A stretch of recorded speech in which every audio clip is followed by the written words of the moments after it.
Olá todo mundo. Hoje a gente vai fazer um resumo aqui do nosso segundo encontro do curso de Ética e Economia, né?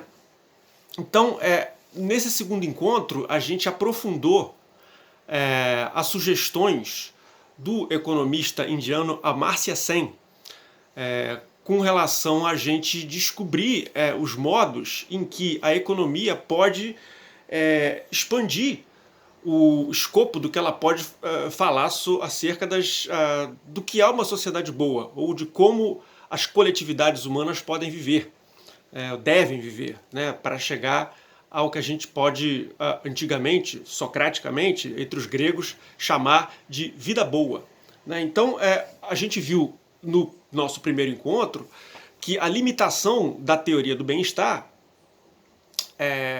com relação a dizer o que é bom do ponto de vista socioeconômico, está no fato de que os dois teoremas dizem para a gente que os mercados geram mercados competitivos, perfeitamente competitivos, geram equilíbrios que são ótimos de Pareto, né? E esse ótimo de Pareto é o critério de bem-estar que a gente tem para dizer que se aquela sociedade, aquela economia produzem bem-estar, né? Então, ótimos de Pareto nos indicam eficiência, portanto, não desperdício, maximização aí do excedente do consumidor e do produtor, é o que a teoria tradicional nos diz.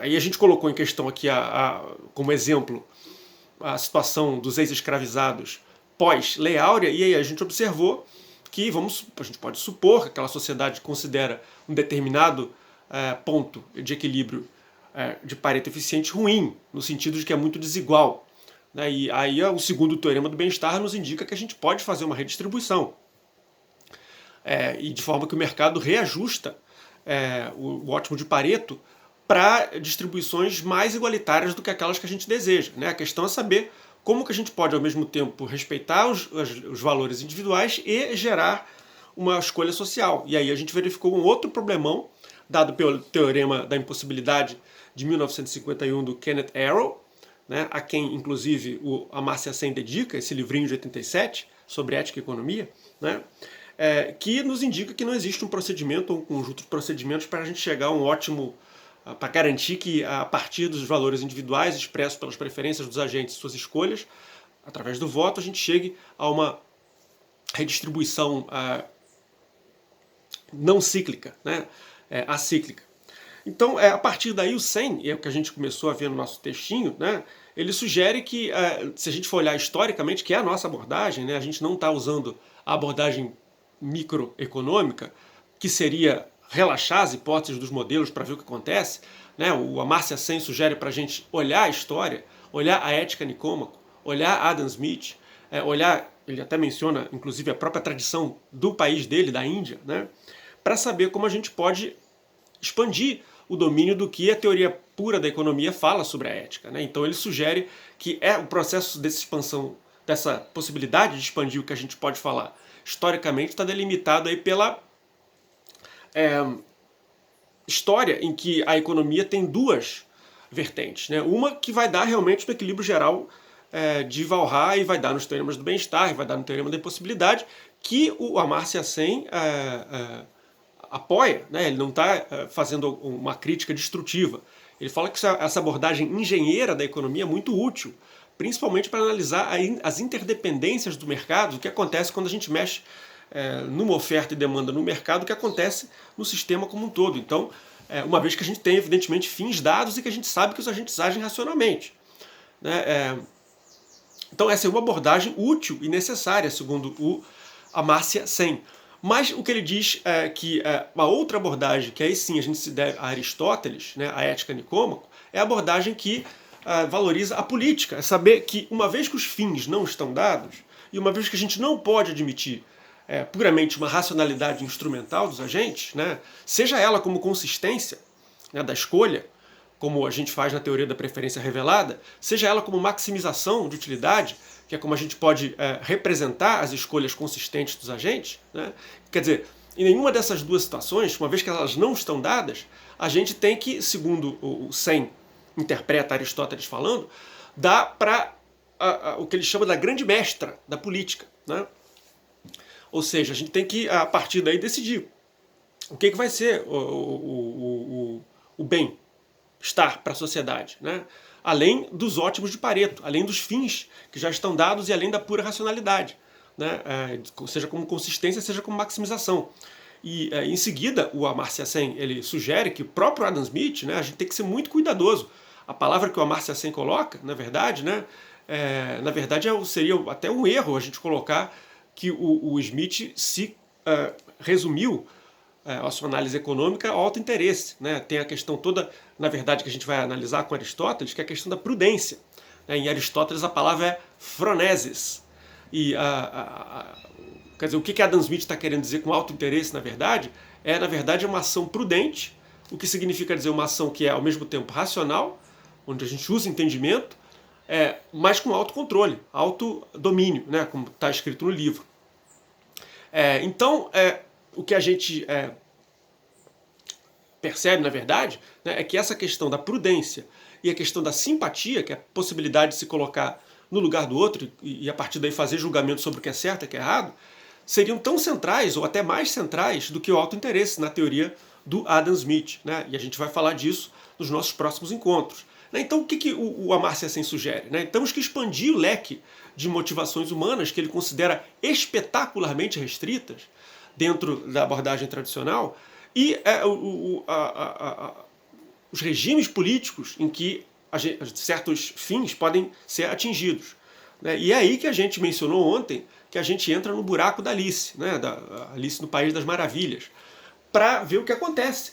Né? E aí foi nesse sentido, né, entendendo principalmente que alguns autores, como o próprio Amartya Sen, Samuel Bowles e Martha Nussbaum, vêm trazendo Aristóteles de volta para o discurso econômico, que a gente tem que entender um pouquinho o que diriam certos trechos da obra de Platão e de Aristóteles, que nós interpretaremos aqui justamente dentro dessa perspectiva, ou seja, a gente vai ler esses autores aí com umas lentes acerca dos problemas que o Amartya Sen está identificando para a economia tradicional. Portanto, a gente não vai fazer uma leitura da obra em si, mas olhar a obra interessadamente para o nosso viés, que é um viés econômico, como que esses autores poderiam ajudar a gente a expandir o domínio do que a economia pode falar. Né? Então, rapidamente, o que a gente falou, a gente usou o final aí do capítulo 4 da República de Platão, né, para mostrar que as motivações que Platão trata não são simplesmente racionais e muito menos racionais no sentido calculador de maximização sobre restrição que a gente tem em micro. Platão admite que as motivações humanas são bastante mais complexas do que a simples racionalidade, e são mais complexas justamente porque a alma tem uma parte racional, também faz cálculos, evidentemente, mas mais do que isso, essa parte racional é capaz de identificar a essência das coisas, né? Como a gente está colocando aqui, né? A substância, né? Para usar uma palavra que nem é de Platão, na verdade, é mais aristotélica, ou pelo menos a tradição latina que se deu à usia, né, aristotélica, a ideia de substância, né? De forma que a gente pode achar, como alguns de vocês colocaram ontem, a quididade das coisas, né? Ou a cadeiridade das cadeiras, a livridade dos livros, a janelidade das janelas, a humanidade dos seres humanos. Né? Então a razão serve para a gente identificar as formas, né? O universal dentro dos particulares. Né? Nesse sentido que Platão analisa a razão, quer dizer, portanto, de uma maneira mais ampla que o puro cálculo de maximização sobre restrição. Mas é mais complexa o que a gente está comentando aqui, porque essa é uma parte da alma apenas, e a alma também tem parte, o que ele chama de irascível, que estaria aqui no peito, né? Que é a parte encarregada de manter a honra, a dignidade, a defesa do cidadão, e a parte apetitiva da alma, que está um pouco embaixo, 2 dedos abaixo do nosso umbigo, que é a parte que cuida da manutenção e bom funcionamento do corpo e da saúde física. Né? Então todos nós temos essas 3 partes, e a questão é mais complexa por Platão, porque a gente tem que harmonizar as 3 partes. Né? A gente não pode simplesmente admitir a racionalidade, porque se a gente admite só a racionalidade, a gente está imaginando que as outras partes já estão harmonizadas com a racionalidade, segundo a gente está analisando com as lentes da economia. Né? No entanto, a gente pode, se a gente não considera essas partes, a parte irascível e a parte apetitiva, a gente corre o risco de usar não a racionalidade, mas de fazer racionalizações sobre as coisas. Né? Então, vamos supor que nós tenhamos a parte apetitiva, como nós demos exemplo ontem, de alguém que come muitas substâncias que podem ser ruins para a própria saúde física da pessoa, né? A pessoa pode racionalizar. Ela pode dizer, não, tudo bem, eu como hoje, mas amanhã eu vou parar. Ou a pessoa pode dizer, não, isso não vai fazer tão mal, não. Ela pode racionalizar, né? Ou ela vai dizer assim, não, isso aqui, eu conheço outra pessoa que comeu e não passou mal. Então, não é racionalizar, né? É raciocinar para Platão. E só é possível raciocinar de uma maneira correta se a gente está harmonizado com essas três partes da nossa alma. E aí para nós é interessante que Platão admite que essas três partes da alma tem que estar, como a gente colocou ontem, associadas às três classes da cidade, né? Então, assim como a gente tem dentro do corpo a alma racional, na cidade a gente vai ter os guardiães, né, que são justamente a classe dos reis filósofos, aqueles que primordialmente valorizam a razão, nesse sentido de identificação das essências, das formas das coisas, né, que a gente vê no mundo, que são apenas cópias dessas essências, né? Mas a cidade, ao mesmo tempo, tem a segunda classe, que é a classe dos guerreiros, né, ou dos auxiliares, que são principalmente movidos pela parte irascível da alma, que está no peito, certo?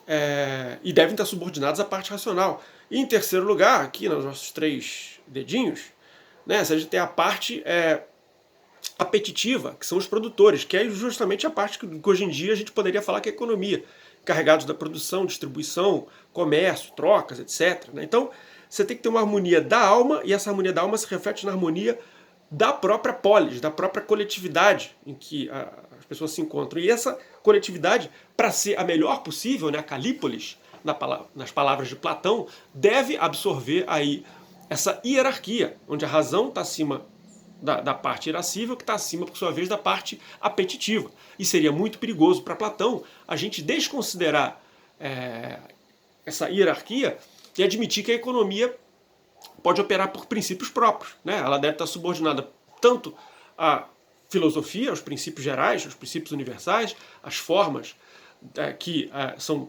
analisadas e descobertas pelos reis filósofos, quanto ao princípio da honra, da dignidade e da defesa, né? E a gente, inclusive, mencionou como é que isso está presente até em Adam Smith, né? Quando ele defende, por exemplo, aí o monopólio do comércio internacional da Inglaterra. Quer dizer, a ideia de que a segurança vence a opulência. É a mesma coisa, mais ou menos, do que Platão está sugerindo aqui, né? Então, Platão admite que uma sociedade que está bem harmonizada, tanto na alma dos indivíduos, quanto nas suas relações e entre as classes, é uma sociedade aristocrática, né? Governada pelos melhores, que são justamente os reis filósofos. Né? Mas ela pode degenerar quando a gente inverte, né? Quando a gente põe para organizar a cidade não os reis filósofos, mas, por exemplo, os comerciantes. A gente dá um espaço para eles organizarem a cidade, ou para os guerreiros. E aí você tem uma série de degenerações que passa da timocracia, né, onde a gente tem a predominância dos guerreiros que se associam aos comerciantes para vencer os reis filósofos, a oligarquia, onde os comerciantes já vencem, né, e aí valoriza a acumulação, valoriza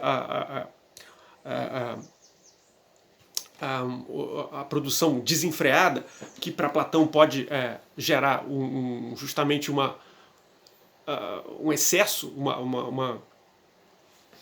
um vício, né? Não seria o bem, seria algo desajustado, portanto, né? E aí a gente pode cair até na democracia, que é supor erroneamente que está todo mundo igual, e na tirania, que é o pior governo de todos, né? Onde a gente tem o caos e desordem. Então, percebam como isso é diferente da modernidade, que a gente vai começar a analisar no nosso próximo encontro.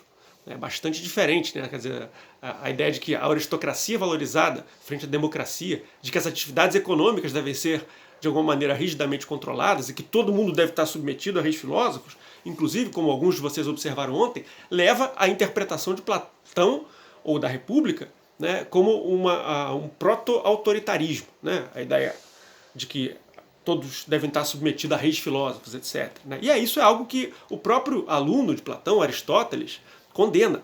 Né? Então a gente não deveria começar de cima para baixo, mas de baixo para cima. Né? De forma que a alma de Aristóteles também tem três partes, né? Só que ele subdivide primeiramente em duas, a parte racional e a irracional. Na irracional você tem a parte vegetativa, né, que em Platão a gente chama de apetitiva, né, encarregada da nutrição e crescimento dos corpos, manutenção do corpo, e a parte que o Aristóteles chamou de apetitiva, que na verdade é uma série de instintos e de impulsos que a gente tem, né? Que não são racionais, não estão submetidos à razão, né? Então, o que Aristóteles sugere aí contra essa ideia, que pode ser vista como proto-autoritária? A gente mencionou ontem, né, não é parte daqui da nosso curso, mas o Karl Popper, né, com a ideia de que ele fez uma história, né, dos inimigos da sociedade aberta, e a ideia de que Platão poderia ser colocado entre esses inimigos, né? Então a gente tem aí Aristóteles criticando essa posição de Platão e dizendo que a gente tem que começar do que né, do que a gente observa, né, e a gente observa certas opiniões sobre o que são ações, né, hábitos corretos e hábitos incorretos, né? E a partir, portanto, do que a gente, não de uma visão das formas ideais que os filósofos conseguem, mas do que as pessoas comuns, os comerciantes, os guerreiros, os médicos, os dentistas, os advogados, os filósofos acham sobre o que são as ações boas e não boas, ruins, justas e injustas, né? E a partir daí, desse conjunto de ações, é que o filósofo busca entender como que a gente pode ajustá-las, né? E esse é todo o ponto que a gente vai entender aqui, a questão da justiça social, é a questão do ajuste, né? Ajuste de quê?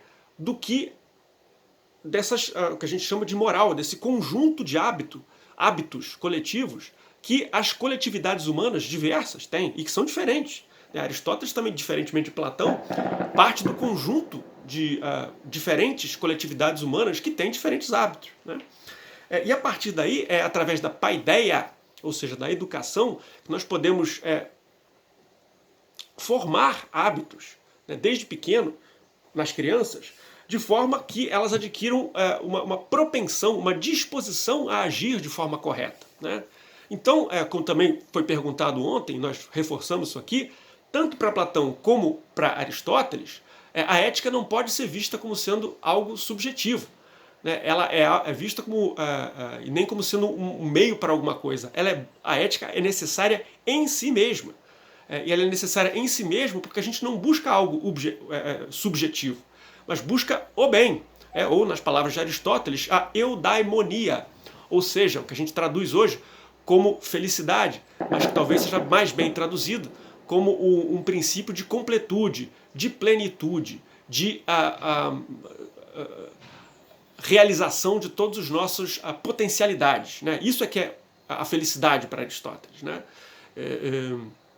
Então isso não é em absoluto subjetivo, porque, segundo Aristóteles, todos os seres têm uma finalidade, se movem para o que deve ser, né, além do que são, né? E no caso das coletividades humanas, a gente faz essa mobilidade entre opiniões e costumes, a moral que é, para aquela que deve ser, né, que atinge a maior possibilidade de fazer com que os seres humanos floresçam, frutifiquem, alcancem a plenitude, desenvolvam todas as suas potencialidades. E aqui não é, evidentemente, por acaso que a gente pode identificar essa postura de Aristóteles e encontrá-la tanto em Adam Smith quanto em Marx, por exemplo, que são autores bastante diferentes.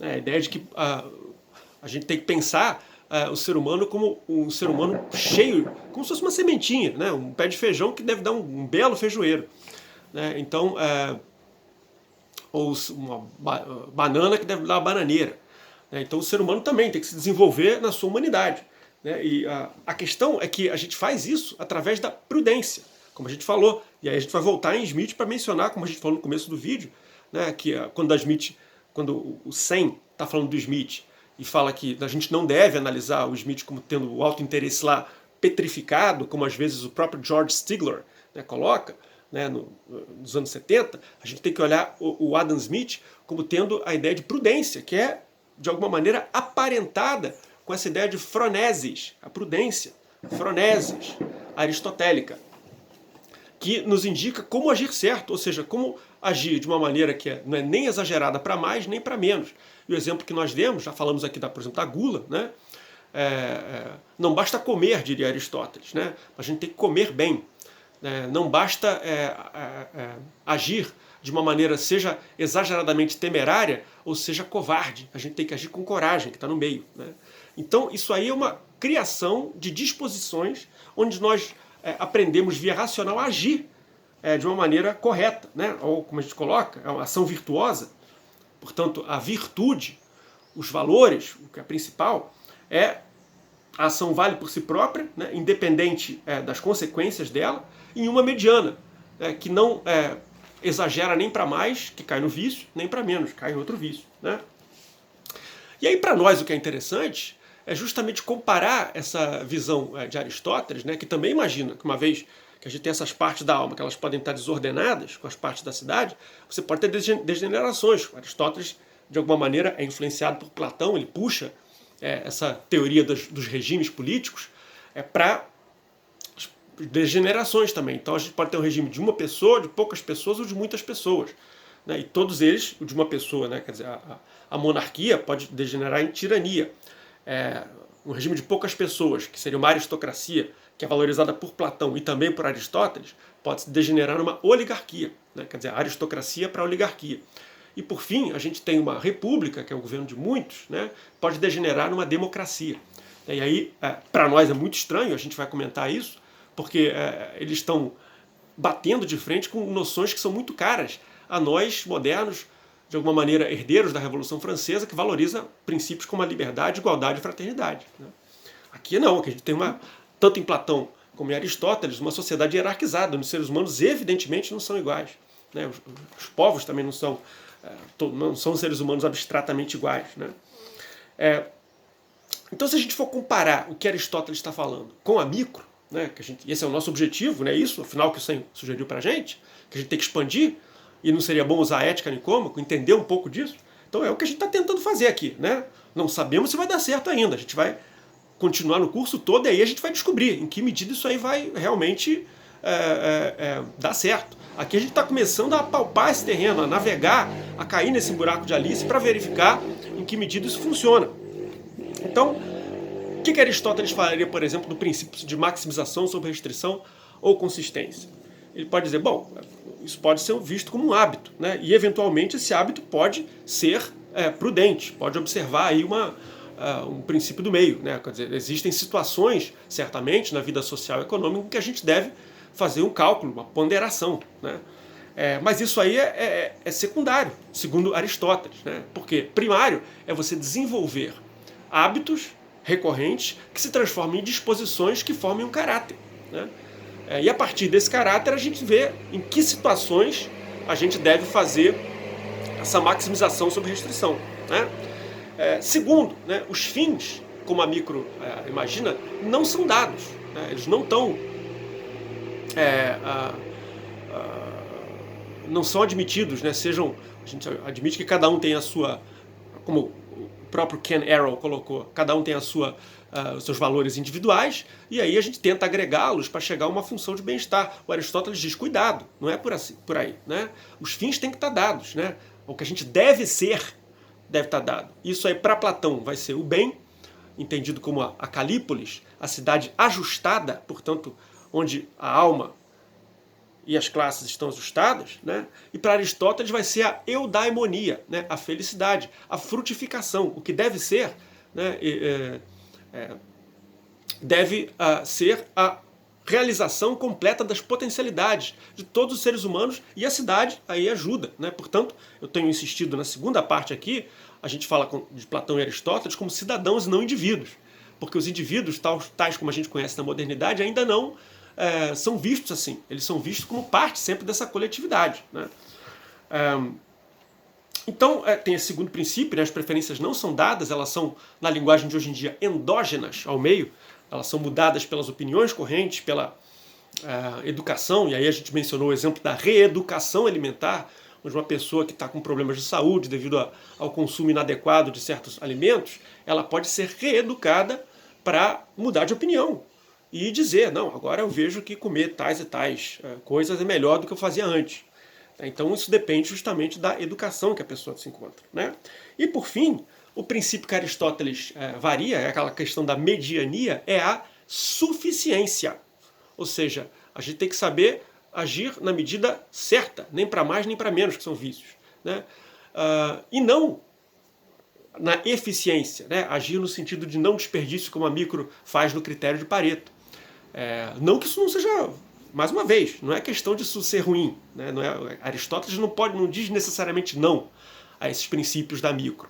O que ele está dizendo é, esses princípios da micro, e esse é o nosso objetivo aqui com toda a questão do 100, devem ser analisados dentro do que é suficiente, do que é mediano, da mediania, né, do que é um comportamento adequado, um hábito adequado, um caráter adequado do cidadão.